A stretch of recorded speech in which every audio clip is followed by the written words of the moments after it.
The UH-60 Black Hawk lurched violently as it crossed into Louisiana airspace, rattling Sergeant David Brennan's teeth against each other.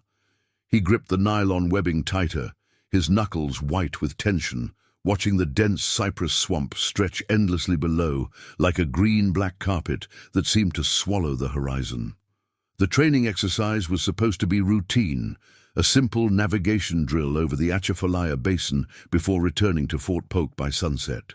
At 32 years old, Brennan had logged hundreds of flight hours during his decade of military service, but something felt different today, something he couldn't quite name. The August heat made the air thick and unstable, creating pockets of turbulence that buffeted the helicopter unpredictably, and storm clouds were building fast on the western horizon, dark and ominous like bruises spreading across the sky. "We've got weather moving in fast," the pilot's voice crackled through his headset, tense but professional. "Gonna be a bumpy ride back to base. Everyone stay strapped in tight." Brennan nodded, adjusting his pack and checking his harness one more time. Beside him sat 3 other soldiers, all young specialists, focused intently on their equipment checks, running through their mental checklists with the mechanical precision of well-trained troops. The helicopter vibrated steadily, the rhythmic thump of rotors normally reassuring like a heartbeat, a sound Brennan had come to associate with safety and purpose. But when the first major gust hit them broadside, the Black Hawk dropped 20 feet in a single sickening lurch that left his stomach somewhere above his head. Brennan's entire body tensed. Then came the grinding metallic screech that would haunt his nightmares for years to come. The unmistakable sound of the tail rotor failing catastrophically, tearing itself apart in a shower of metal fragments.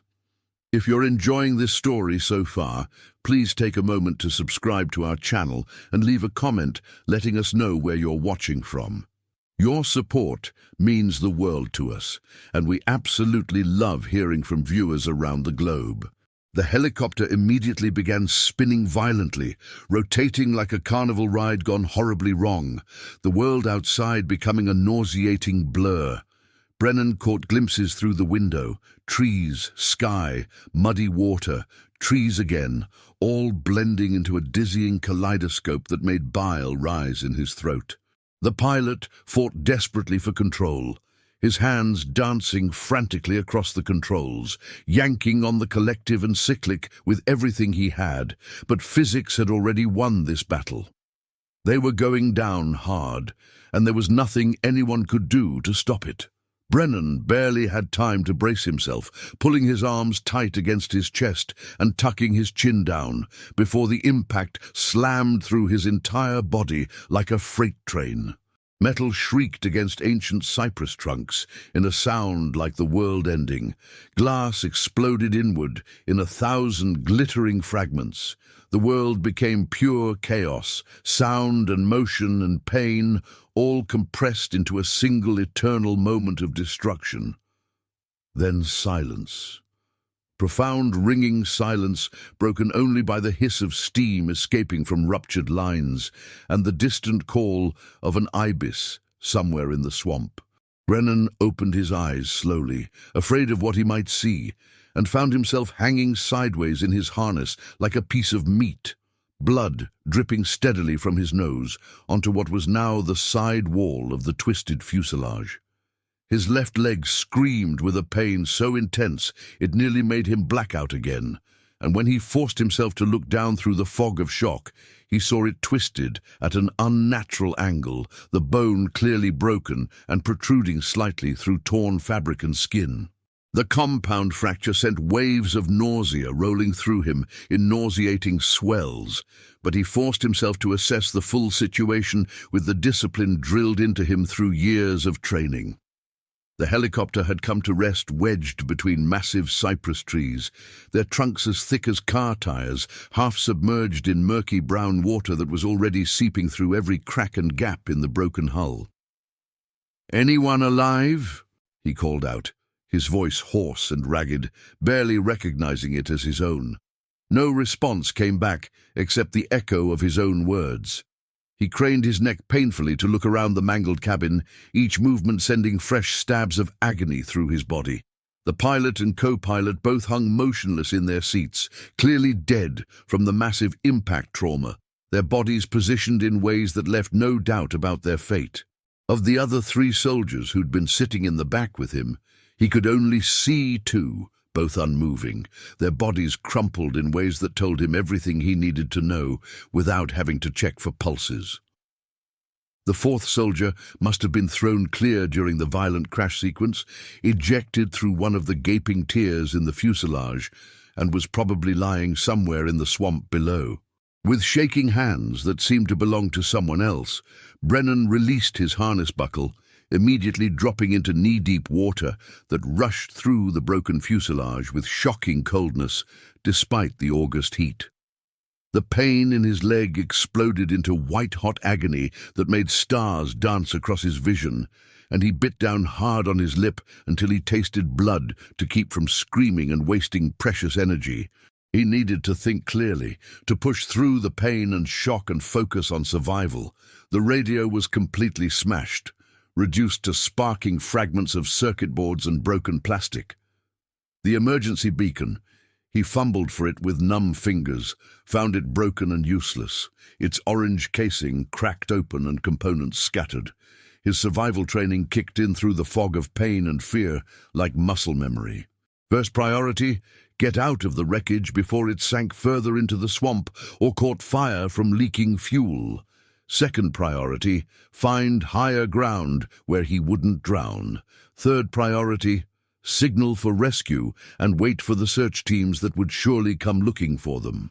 He grabbed his pack, which had miraculously stayed intact and secured to his back throughout the crash, and began hauling himself through the torn opening in the fuselage, using his arms to drag his broken body inch by painful inch. The August sun beat down mercilessly through gaps in the tree canopy, turning the swamp into a steaming sauna that made it hard to breathe, the humidity so thick it felt like drowning in hot soup. Brennan looked around desperately, trying to orient himself and find any landmark he recognized.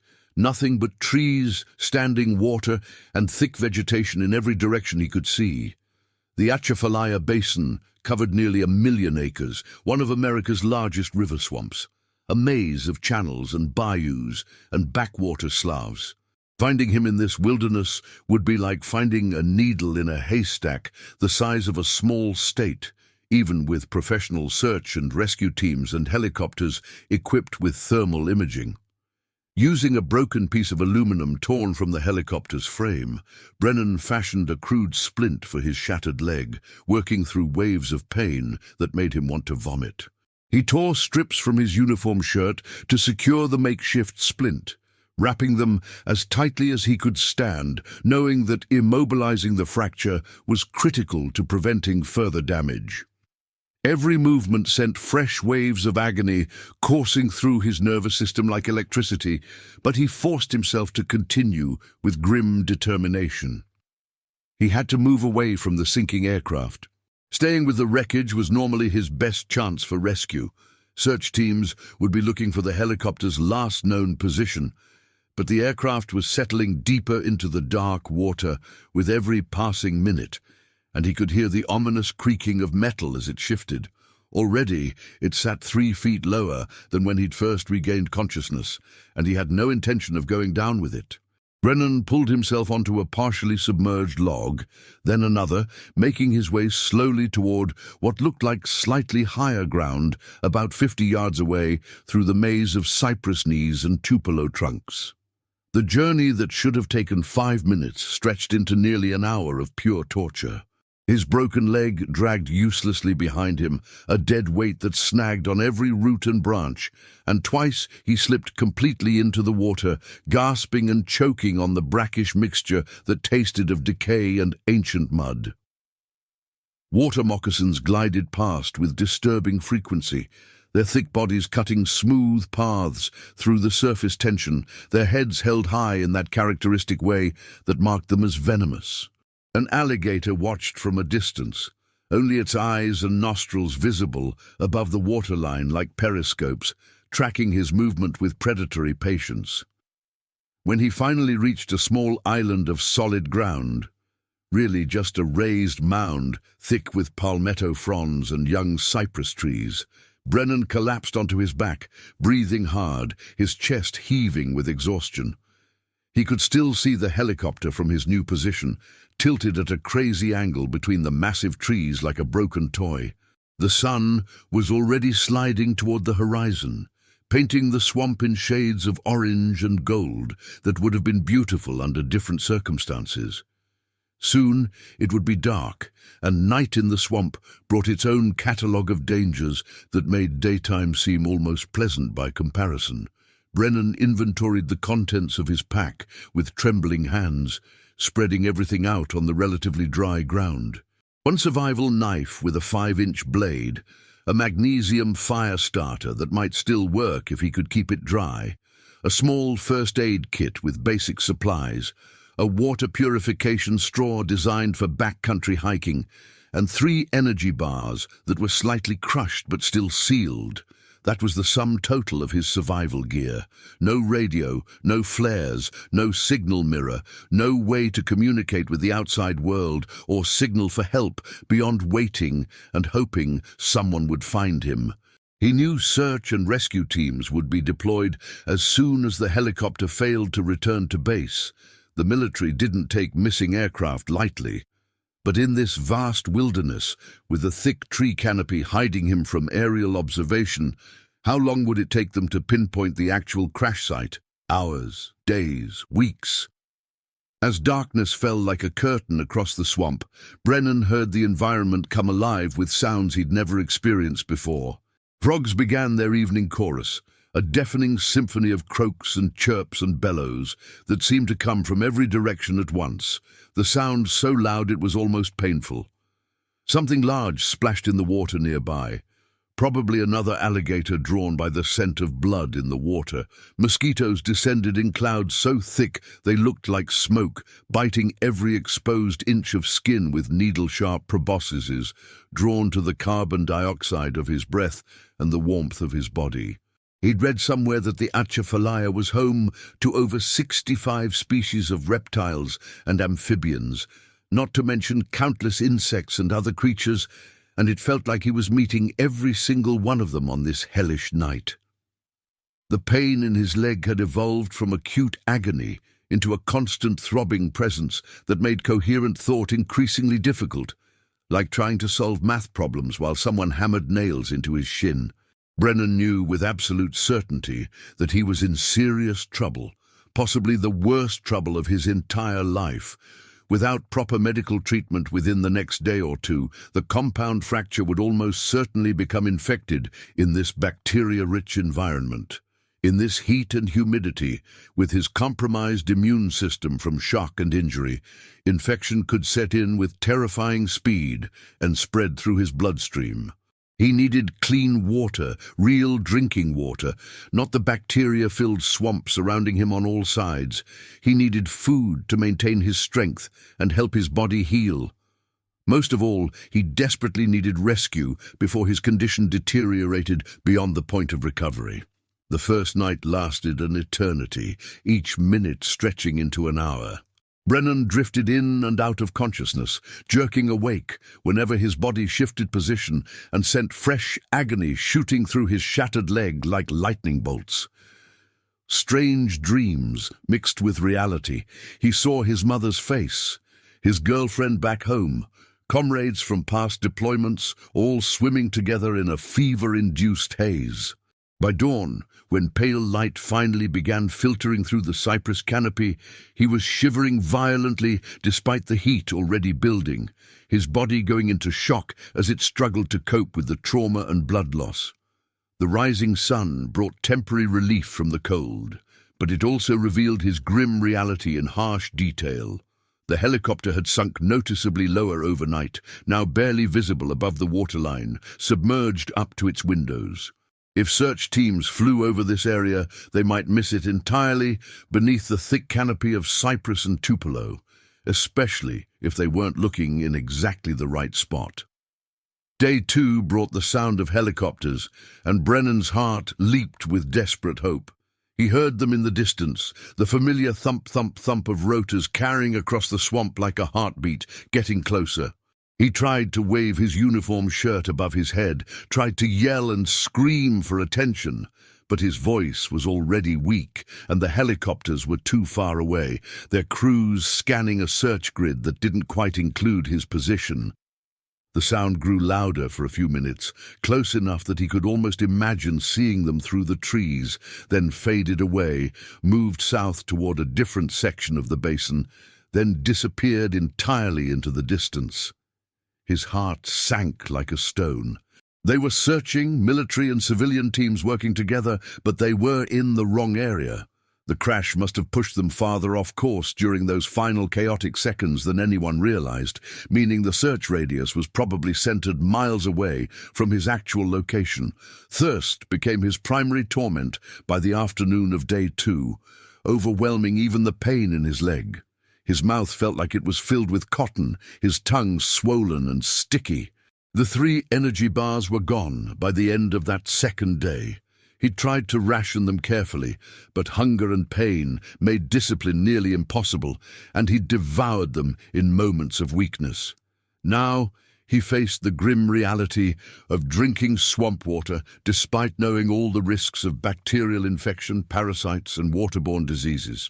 Using his purification straw, he sucked up the brown liquid from a relatively clear pool, grimacing at the taste of mud and decay and things he didn't want to think about. It was better than dying of dehydration, but barely, and he knew each sip was a gamble with his health. By day 5, Brennan's leg had swollen to nearly twice its normal size, the skin stretched tight and shiny, turning an angry red color around the crude splint that spoke of serious infection taking root.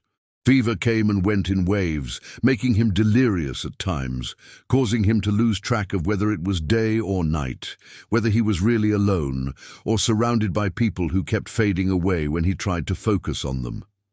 During his increasingly rare lucid moments, he forced himself to think practically about survival, about the immediate problems he could actually solve. Food. He desperately needed food.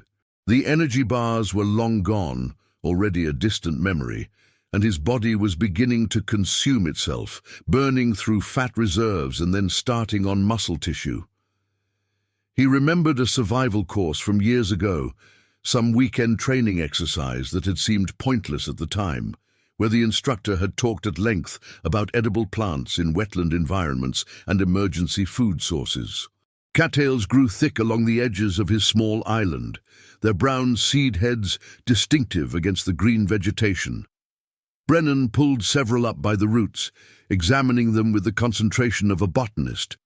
They looked like small, pale carrots covered in mud. He scraped the outer layer away with his knife, revealing white flesh beneath that looked reasonably clean. He bit into it cautiously, prepared for it to taste horrible, but it actually wasn't bad. Mild and slightly sweet, with a texture like cucumber. Not exactly a feast, not even close to satisfying, but it was calories, and that was what mattered. He also found young cattail shoots that were tender enough to chew raw, and he forced himself to eat them methodically despite having no appetite. As disgusting as it seemed, as much as it made his stomach turn, he knew he needed protein too if he had any hope of healing. Grasshoppers and beetles became part of his daily diet, crunchy and bitter but keeping him alive, providing the amino acids his body desperately craved. The isolation was perhaps worse than the hunger, worse even than the constant pain.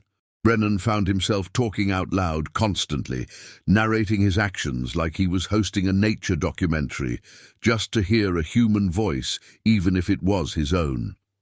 Now, the stranded soldier attempts to fashion a fishing line from threads carefully pulled from his uniform, he muttered, his voice hoarse and cracked. His chances of success are approximately 0%, but hope springs eternal in the human breast, doesn't it? The makeshift fishing line broke after just 10 minutes of use, the threads too weak to handle even the slightest tension. He had no bait anyway, nothing that would tempt the catfish and bass he occasionally spotted moving through the dark water. The days blurred together into an endless cycle of misery. 6, 7, 8. He tried desperately to keep count by carving marks into a tree trunk with his knife, one line for each sunset. But fever sometimes made him forget whether he'd already marked that day or not, and he lost track. The helicopter sounds returned twice more over the following week, always distant, always moving away before he could effectively signal his presence. The search pattern apparently focused on areas miles from his actual position. Brennan began to accept with a certain grim resignation that this might be how it ended for him, alone in a Louisiana swamp, forgotten by the world, his body failing piece by piece until there was nothing left. Rain became both blessing and curse, a double-edged sword. When it poured, which happened almost daily in the humid August weather, he could collect relatively clean water in his cupped hands, in large leaves folded into makeshift containers, in any vessel he could improvise from available materials. But the rain also turned his little island into a muddy hellscape that sucked at his body like quicksand, and the temperature drops that came with the storms at night left him shivering violently with nothing but his tattered uniform for warmth. His military fatigues were in tatters by the end of the first week, more holes than fabric, shredded by branches and thorns and constant wear until they barely qualified as clothing anymore. Around day 12, Brennan spotted a family of nutria, large, beaver-like rodents with orange teeth, swimming and feeding near his island. Hunger made him desperate enough to try something he never would have considered under normal circumstances. Using a sharp stick he'd spent hours whittling to a point, and drawing on reserves of patience he didn't know he still possessed, he managed to spear one of the animals after hours of careful stalking. The act of killing it made him physically sick, but he forced himself to gut and clean the animal with his survival knife, his hands shaking with a combination of weakness and revulsion. Raw meat was dangerous in this environment, full of parasites and bacteria, but he managed to start a small fire using his fire starter and carefully hoarded dry tinder he'd been protecting under a layer of palm fronds. The cooked nutria tasted like the finest steak he'd ever eaten, the protein hitting his system like a drug. Real meat, real calories. It gave him enough strength to continue fighting for survival instead of simply giving up. But the rescue helicopters stopped coming after about 2 weeks. Either they'd officially called off the search, assuming everyone aboard was dead and the recovery wasn't worth the resources, or they were looking in completely different areas, expanding the search radius beyond any hope of finding him. Brennan realized with growing desperation that he might need to attempt moving on his own, try to find his way out of the swamp using nothing but determination and luck. The massive problem was he had absolutely no idea which direction led to civilization. The swamp looked identical in every direction, an endless maze of water, ancient trees, and thick vegetation that could go on for miles in any direction. One wrong choice, and he could wander deeper into the wilderness instead of finding help. On day 15, delirium took hold completely for several hours, and Brennan lost touch with reality entirely. He found himself having long, detailed conversations with his dead comrades, seeing their faces in the shadows between trees, hearing their voices responding to his questions. He argued passionately with the co-pilot about football teams, laughed at jokes that were never actually spoken, discussed plans for shore leave they would never take. When clarity finally returned like a splash of cold water, he was terrified by how close he'd come to giving up entirely, to just lying down and letting the swamp claim him. The human mind could only take so much isolation, so much unrelenting pain, so much existential fear before it began to fracture and break down into component pieces. He developed a strict routine to maintain his sanity, to give structure to the endless days. Morning, check the leg carefully, clean it as best he could with water boiled over his small fire, and then cooled. forage for cattail roots and any other edible plants within reach. Afternoon, rest during the worst heat, conserve energy, try to sleep despite the pain. Evening. Attempt fishing with increasingly elaborate techniques, gather firewood for the night, prepare whatever food he'd managed to find or catch. Night. Keep the fire going at all costs, fight off the cold that came with darkness and the animals that crept closer when they thought he might be dead. The routine was all that stood between him and complete mental collapse into gibbering madness. By day 18, Brennan had accepted his probable fate with a certain peace. No one was coming to rescue him. The search had been called off weeks ago. His body was clearly failing. The leg infection was spreading up toward his knee, despite his best efforts to clean and care for it. And he could feel his internal organs beginning to shut down one by one, his kidneys aching, his liver struggling. He was skeletal now, his uniform hanging off bones that protruded sharply through skin, his ribs visible like the bars of a cage. But something stubborn deep in his core refused to quit fighting. Maybe it was his military training, the refusal to surrender drilled into him through years of service. Maybe it was simple pride, not wanting to die without exhausting every possible option. Or maybe it was just the fundamental human refusal to surrender to death without putting up the best fight possible. He began moving again, dragging himself painfully through the swamp, using fallen branches as improvised crutches, leaving his relatively safe island behind. Every few hundred yards, he stopped to carve an arrow into a tree trunk, pointing back toward the crash site where the helicopter presumably still rested. If he died out here, at least his body might eventually be found and identified, giving his family closure instead of leaving them wondering forever. The movement was pure agony, every step sending shockwaves through his broken leg, but staying still in one place meant absolutely certain death. He had to try something, anything, even if the attempt killed him faster. The swamp revealed its secrets slowly to someone moving through it at ground level. Brennan discovered a small channel that seemed to flow with slightly more current than the stagnant pools, the water actually moving somewhere instead of just sitting. Water flows somewhere, he reasoned through his fever-clouded mind. Follow it downstream, and eventually it would have to lead to the main Atchafalaya River, and from there maybe to fishing camps or settlements or some sign of human civilization. It was a desperate hope, based on half-remembered geography lessons. But it was hope nonetheless, and hope was all he had left. On day 21, dragging himself along the channel bank, he found concrete evidence of human presence, an old rusted beer can caught in the exposed roots of a cypress tree, covered in algae but unmistakably man-made. His heart leaped with an emotion so intense it brought tears to his eyes. People had been here, even if it was years or decades ago. He might actually be moving in the right direction after all. The discovery gave him renewed energy, pushing him to continue through pain that had become a constant screaming companion that never left him alone for even a moment. Days 22 through 25 were a blur of exhaustion and determination and suffering. Brennan kept moving, kept following the channel as it wound through the swamp, kept forcing down insects and roots and anything else remotely edible that he could find. His body was shutting down. He could feel it happening, could sense the systems failing, but he refused to stop moving forward. Not now.